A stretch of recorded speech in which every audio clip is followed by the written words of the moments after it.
just watched Kimi, the dystopian nightmare of our reality coming forward, and it just keeps happening. It keeps happening. A reminder that we're all doomed.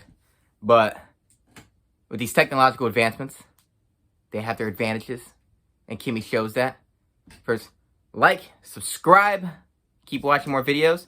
So my thoughts on Kimi. Zoe Kravitz, one, is probably first place the most attractive actress in Hollywood. That face is 10 stars. I love her hair in this movie. I love everything about looking at her.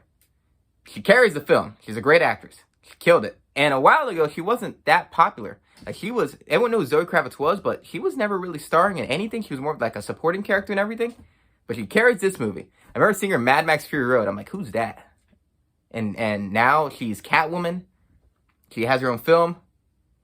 And it has a 53 last time I checked on Rotten Tomatoes, and a 91 by critics. So it's very divisive amongst the two. I like 2 acts of this movie, and the third act kind of lost me. I think overall it's pretty good. I think Steven Soderbergh has an interesting way of making movies. Like, he goes for unique and new ways of showing a story. Like Unsane.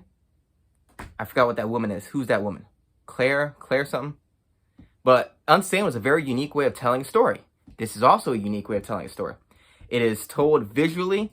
There's no expository character to explain everything that's going on. It's literally told through her text conversations, told through her Zoom calls. It was interesting. I was like, oh, look at that. It feels fresh. It feels new. It feels original. It's very realistic. It literally is a pandemic time movie, which is like the first time I saw the pandemic really in a movie, because they're going outside with a mask. And I thought that was her big problem in the movie, but it turns out she has deeper problems. Her character arc in the movie as a character is, I think, great.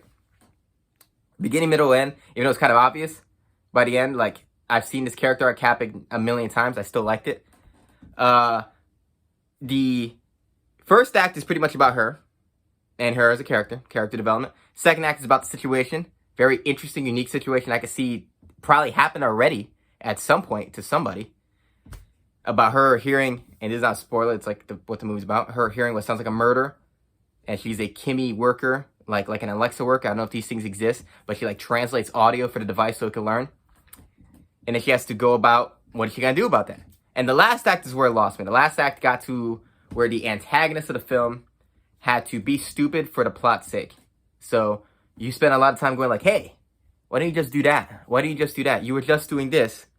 Why did you stop doing this? Why don't you do that? It's obvious. If you're going to do this, why hasn't it been done yet? You know, a lot of me talking at the TV where I was just like, okay, so they went from being intelligent to they're stupid because the plot needs them to be stupid. But despite that, despite the antagonist being stupid towards the end of the movie, and the ending getting a little over the top to me, only because of how realistic it's been going, I thought overall, it was a pretty damn good movie. I give it like a B. But I like Steven Soderbergh. He's on a roll lately to me of making unique movies. I like directors that, I mean, he doesn't have like a visual style that's very unique because he keeps changing his visual style, but I like that he's going for new and different things. So go watch Kimi, HBO Max. Not sponsored. Sponsor me.